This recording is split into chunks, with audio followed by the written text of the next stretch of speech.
গণমাধ্যমের খবর অনুযায়ী আপনারা যেমনটি জানেন, সদ্য সোমালিয়ান জলদস্যুদের হাত থেকে মুক্ত হওয়া বাংলাদেশি জাহাজ এমভি আব্দুল্লাহ বর্তমানে সংযুক্ত আরব আমিরাতের আল হামরিয়া বন্দরের বহির্নোঙরে অবস্থান করছে এবং তার যে নাবিকরা রয়েছেন 23 জন নাবিক তারা সুস্থ রয়েছেন, ভালো রয়েছেন এবং তারা জাহাজে বহনকৃত কয়লা খালাসের জন্য জেটির অনুমতির অপেক্ষায় রয়েছেন। এই তথ্য এখনো পর্যন্ত গণমাধ্যমে প্রকাশ পেলেও যে তথ্য এখনো সামনে আসেনি সেটি হলো আগামী আর সামনে কি হতে যাচ্ছে তাদের সঙ্গে, বা পরবর্তী কি করা হবে, এই জাহাজটি কিভাবে ফিরিয়ে নেওয়া হবে, জাহাজটি নিয়ে পরিকল্পনা কি, নাবিকদের সঙ্গে পরবর্তী আর কি কি বিষয় সামনে আসতে পারে, এই সামগ্রিক বিষয়গুলো নিয়ে কিন্তু আর অল্প কিছুক্ষণের মধ্যেই জাহাজটির মালিক পক্ষ এবং বাংলাদেশ কনসুলেট জেনারেল দুবাই তারা একটি আনুষ্ঠানিক ব্রিফিং করবেন।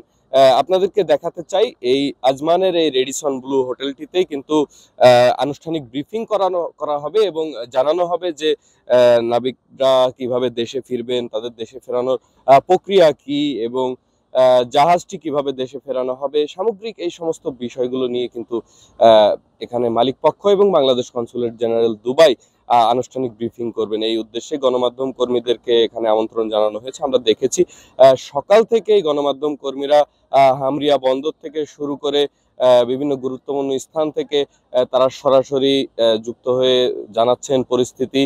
আমরাও আপনাদেরকে জানানোর চেষ্টা করেছি আসলে কি চলছে সর্বশেষ পরিস্থিতি। আরেকটি বিষয় দর্শকদেরকে জানাতে চাই যে এই জাহাজটি গত শনিবার সন্ধ্যায় আরব আমিরাতের সীমানায় পৌঁছায়, জলসীমায়, এবং এরপরে তারা ধীরে ধীরে অগ্রসর হয় আল হামরিয়া বন্দরের উদ্দেশ্যে এবং সর্বশেষ আল হামরিয়া বন্দরের যে বহির্নোঙরে অবস্থান নেয় এবং তারা কয়লা খালাসের উদ্দেশ্যে জেটির অনুমতি কামনা করে এবং তারপর থেকে তারা বহির্নোঙরে অবস্থান করছে।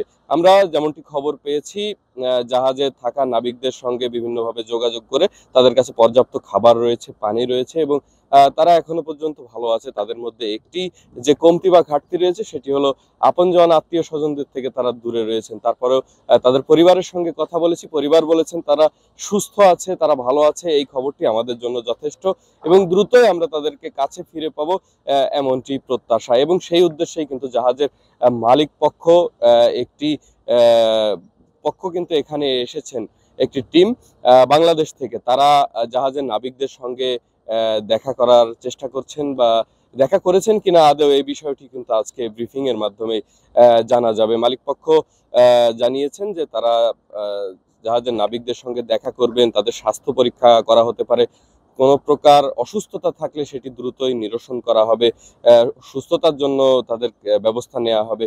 সার্বিক এই সমস্ত বিষয়গুলো কিন্তু আজকের ব্রিফিং এ জানানো হবে।